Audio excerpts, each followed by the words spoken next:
Hello, it's November 2nd. Once Vlogtober was over, I kind of missed not having the filming to do and the video to upload. I was having fun with it. So I took a day off. In fact, I had a pajama day yesterday. I had this headache and neck ache for about 4 days now, and a little bit of nasal congestion, a little bit of a sore throat, but not too much. And I did test negative for COVID, so I don't know what it is. I do feel a bit lethargic. So I put on my buffalo plaid onesie yesterday that I sewed myself last year, I think. And I spent most of the day on the couch, knitting and watching Netflix. I found season 3 of New Amsterdam. That was good. Very emotional beginning. And I finished the Atlantic wrist warmers. What do they call them? Atlantic wristers, the pattern is. Found it on Ravelry, which is where I find all my patterns.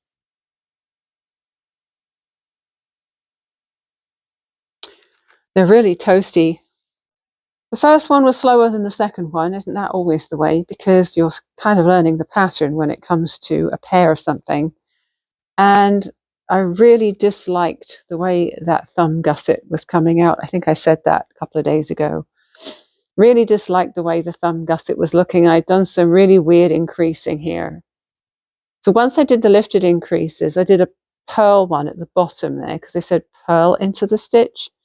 But after that, I did knitted lifted increases up each side of the thumb gusset, and then I was pleased with them. So they are done. They took 75 grams of Scapious Truly Scrumptious Aran in Honeycomb Crunch, and I will add them to my pile of winter woolies. I didn't add anything else to the Festoon shawl. I'm still on 5 rows of that. But seeing as it is, once again, my only work in progress, I will do some on that today. I'm going to take it easy again today. I did dress today. I'm going to be taking my middle son down to the dentist for his checkup. It is absolutely bucketing it down today and so dark outside. If I didn't have my light on in here, it would feel like it was 6 o'clock on a winter's evening. The clouds have lowered and blocked out any view I have of the mountains, and yeah, I like days like this. It's fine. No, I was thinking of going for a walk while he was in the dentist, and then I thought, don't really have the energy for it, and it's raining, so I'm going to chicken out. So I'll probably just come home and have a cup of tea instead. So another huge thank you for everyone who followed me for Vlogtober, and the lovely comments that some of you left saying that you were sad that it was over. So I'm going to keep on vlogging in this more casual style. Obviously, when I started back in June, it was more of a podcast style every couple of weeks. And I made things and then I showed you what I made when they were finished, mostly. There were a few in progress things. But now that I've got into the swing of it with Vlogtober, I'm going to carry on with the more casual things. I will show you what I'm making. Mostly it'll still be sewing, knitting and crochet, of course, because that's what I love to do. My current read is an ebook. I should really pay more attention when I'm on Libby, because I put a couple of books on hold by Karen McManus, and the first one I'm reading is One of Us is Lying, and it probably would have been way more sensible to get it as an audiobook, because then I could have listened to it while I was knitting.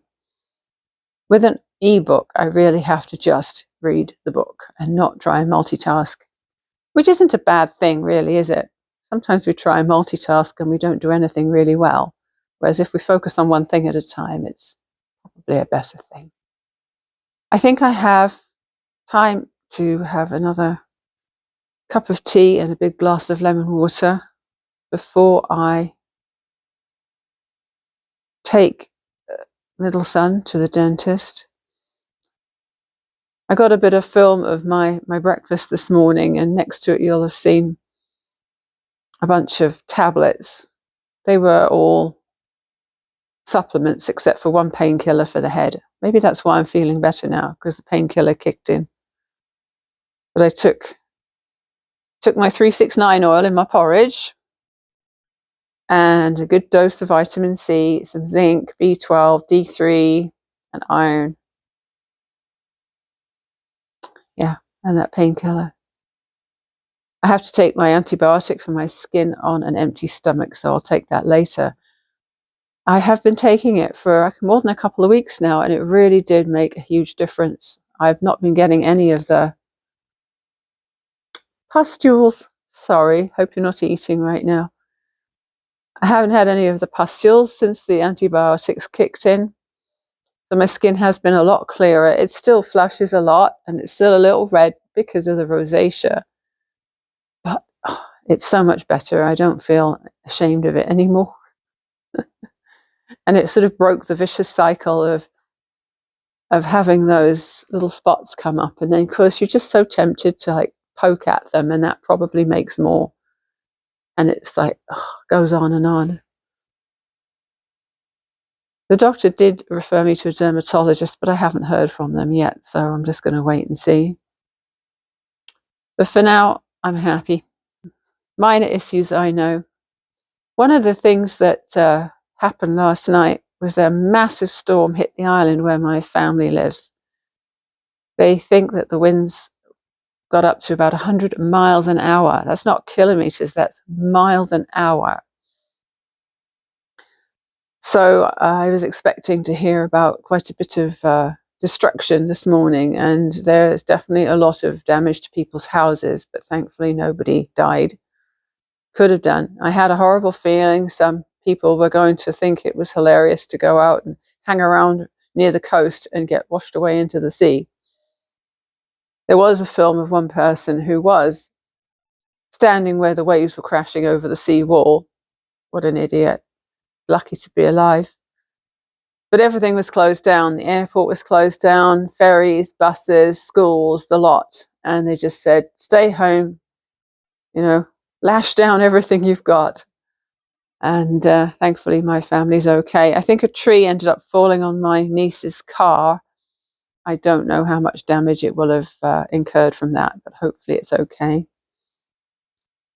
When I was living in Jersey with my husband in 1987, it was October 87, we had a massive storm hit. And it was just a couple of months before we eloped off to St. Lucia in the Caribbean to get married. And I was staying over in his flat, and we knew the storm was coming, and it sounded a little windy out there. It was rattling something on the roof. We didn't really have an idea of the destruction until the next day, and we heard about what had happened. So many trees down. I ended up walking to work. It took me, I think, a couple of hours. It would normally have been maybe a 15-minute drive. It took me a couple of hours to walk to work, and I was climbing over fallen trees. And here's the kicker. I was working in insurance at the time. So guess who was super busy once that storm came through? All the insurance brokers, insurance companies, so many claims. It's going to be the same now. A lot of insurance claims coming up. I think this one that just hit was probably worse than that one in 1987. Oh, well, I chatted on longer than I expected there, didn't I? So what I'll do is I'll keep on adding to this. And when I think I've got enough material, I'll pop it up on YouTube. I don't have a specific plan for when it's going to be. Yeah, I've been enjoying the filming so much that I think I'm just going to keep on doing it. Talk to you later.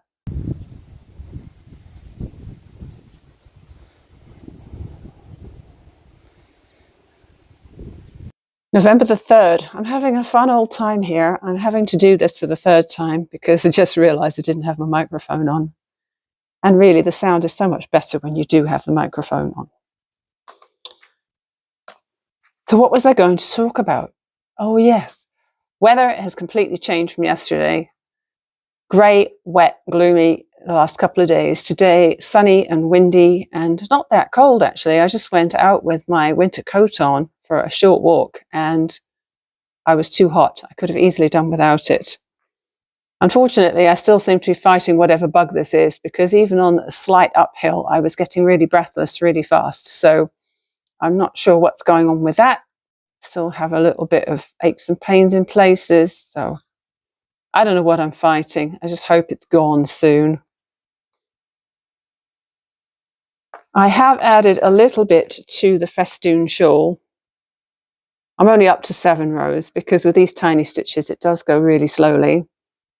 And I'm looking forward to row 14 because when I get to row 14, I'll get to do a contrast row with the popcorns, which will look pretty. So that'll add a little bit of interest. If the whole shawl was this the whole way through, I would never even have started it. I would never even have considered it. But it has little breaks every now and again in the solid color, so that's good. So a friend of mine sent me this Instagram video the other day, and it was a ring, a crocheted ring. So of course I had to make one, didn't I?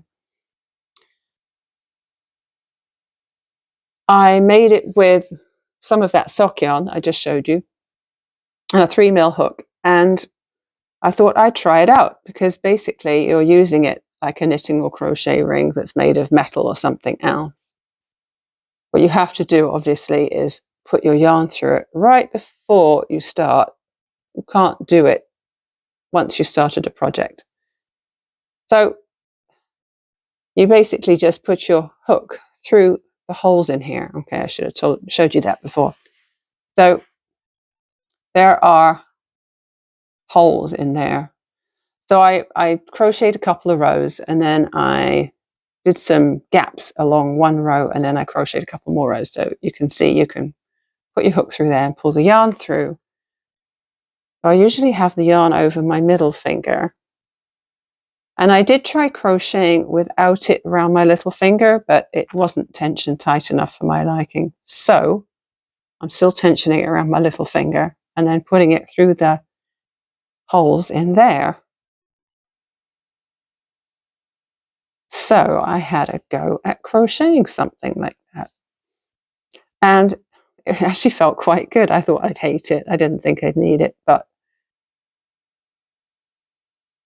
it was quite fun. So, what was I doing? I was doing trebles. Trebles UK, doubles US. That's what I should say. Hang on a minute. Okay, so it's around my little finger, over the top of this finger, but through the holes in the crochet ring. And I can see it would be helpful just to keep your yarn over your finger and not have the loop drop off. Can you see that? I did have a metal ring that somebody gave me as a gift, and I never used it. I didn't think I needed one. So I gave it to my friend who's learning to crochet, and she actually is missing her little finger on her left hand. I thought it might help. Ah, that's the way. So I think she tried it and liked it. And now I'm finding that I actually rather like this crocheted version. Because the thing with the metal one is it's more of a loop than a closed circle, so that you can take it off or take the yarn out of it more easily while you're in progress. With this one, what am I doing? With this one, once it's on the yarn, it's on the yarn. So when you stop, you have to basically leave it on there. But hey, I might persevere with that. The other thing I wouldn't mind trying more of is Norwegian pearl. I figured out a way of knitting and purling continental when I taught myself to go from throwing English style to continental. And Elizabeth Zimmerman, I used to see her videos, and I have all her books, and I found that holding the yarn in the left hand and picking the yarn was really, really easy. Unfortunately, because she tended to avoid purling by knitting most things in the round, and I never actually saw how she purled. So I figured out a way, with much practice on dishcloths and things, of how to purl. And I did work it out. But I just saw Kate at the last Homely House. She had a visit this year from Anna and Carlos, who live in Norway. And of course, they knit Norwegian purl. They purl Norwegian purl. Anyway, I wouldn't mind revisiting that. I did try it out once. The idea is that you don't have to bring the yarn forward to purl. Your needle just sort of picks it up as you're doing the technique. It looks like a whole lot of extra movements, but I might try it again. I'm just curious to give it another go. I just realized it's Friday today, so I think the easiest option for tonight's dinner is going to be pizza, but I really do need to sit down with my cookbooks and start making a plan for the coming week. I'll probably drag my husband out to do errands tomorrow. Sure, I'll feel fine enough for that. We should get some food bought and some recycling done, and I have a hold to pick up at the library. I started a new ebook last night. I went to bed at 8 o'clock last night. I was actually thinking ahead. I was so tired by 8 o'clock that I thought, rather than read on the couch and then have to drag myself up to go brush my teeth and everything, I'll get ready for bed early. So that's what I did. I went to bed at 8 and I read for maybe half an hour max, and then I was asleep. So yeah, something struck me down, because I'm not usually this lethargic. I can't remember what the name of the book is now. It's another one by Karen McManus, and I just read her One of Us is Lying, and this is one that she wrote a few years later. I'll have to check it, and I'll mention it in another clip. My sewing room was looking far too tidy the last few days, so I decided to make a mess of it today. Got my sewing machine set up, and scissors and pens and felt and fabric, and even my hammer with that 4mm hole punchy thing from Lee Valley. Oh, super sharp. Got my hobby mat out for that because I wasn't going to do that on my nice cutting mat. And my centimetre ruler, because the tutorial I'm following is all in centimetres, and my iron set up over there. I'll turn you around and I'll show you what I've been doing. So I've been having a little bit of fun because I've been wanting to come up with something a bit like those Halloween snap pouches, which I could make a lot of for gifts for Christmas. And I have Christmas fabric, I have felt, I have the buttons that I got from Thread and Paper. My favourite ones are the ones which look like cute little hot chocolate cups. And I made myself a template, because this tutorial that I'm using from Chanida Handmade, which is a new to me channel, sewing of course, I'm always finding sewing channels. She's in centimetres, so I made myself a little template of both the main pieces and got all set up. A while back I got these on clearance. They are twill tape, which are Christmassy, in a kind of a burlap colour and then a white. And I was all set up. I just got everything out, got it all ready. The setup was what took so long. By the time I had put water in my iron and got all the stuff ready and got ready to sew, I think I'd been here an hour, and then it took like 10 minutes to sew it. Anyway, I just used a scrap of thermolam. This is going to be a fantastic way to use up my small pieces of thermolam, because even though this is a small piece, I thought there's no point me cutting out of a big chunk of thermolam. That stuff's expensive. So I used 2 pieces, just one under the other. And really, you don't need to quilt with Thermolam, but because I did use 2 pieces, I did do a little bit of quilting on it. So what did I make?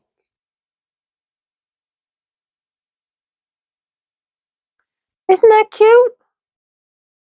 It's a little coaster that looks like a teacup. I mean, tea's my favourite thing. Well, one of my favourite things. It's just perfect. So it's the same both sides. I used the same fabric for the back and the front, and then a contrast for the top. I used some cotton yarn. No, yes, some cotton yarn for this. The cotton yarn is just one of those mini balls you get from the dollar store in a multi-pack. I have rather a lot of those. It looks like string, and that's what I did. And then I used the twill tape for the handle, and I used one of the hot chocolate buttons for the front of the tea bag. I think that's really fun. I'm very tempted to make the zipper pouch as well, because I think the zipper pouches, which are the same shape as this, are really cute too. Obviously, that's an added level of complexity and materials, because obviously I'm going to have to make sure I have a bunch of zippers in the right color. But I think if I was to batch sew a ton of these, that would be really fun. I should figure out how many I'd like to make. I have, let's see, I used the candy cane fabric, but I have one that's red with trees, green with trees. I've got that I could use for the contrast band across the top. Oh, and of course these are the cutest ever. I've got the bird one and the gnome one.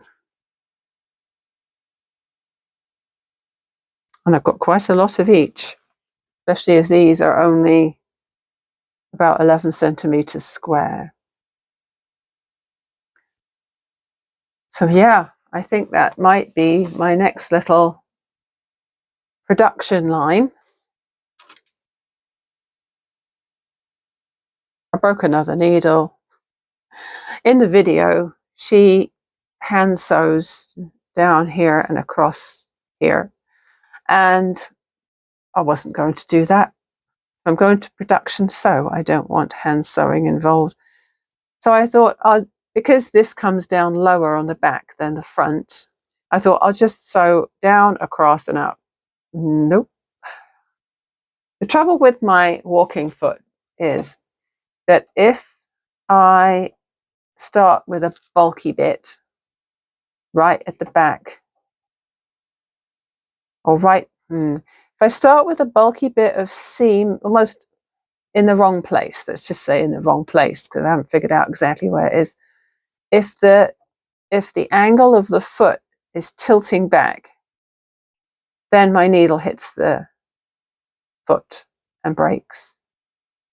So when I put this underneath the sewing machine, the foot, when I put this under the presser foot, the foot was tilting back, and the needle, which was a brand new needle and had been in there like 10 minutes, broke because it hit the foot. So what I ended up doing is just sewing, top stitching across the straight part and not worrying about the sides. And because this side was longer than this side, it looks fine because I've top stitched just underneath here in the red, and then it just shows us the line of stitching right there. It catches it all down. And it looks fine. It looks perfectly neat. So that's that one made.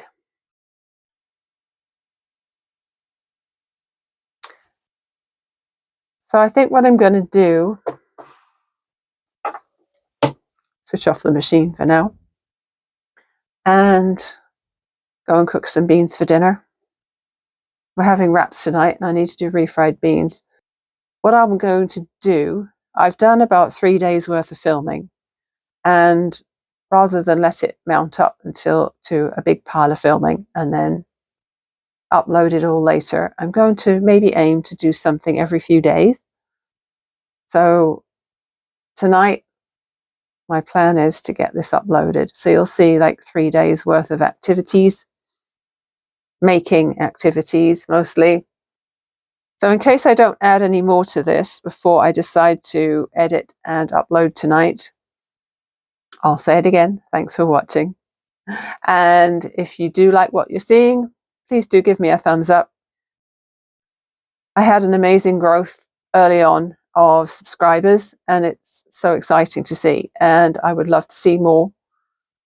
So if you can, like and subscribe, and also share it to your friends. Like if you're on Facebook, just there's a button underneath every video that says share, and you can share it to Facebook or wherever, or even just a messenger. I think you can send it to a friend who might be interested. Yeah, let's spread the love. I'll see you next time. Bye.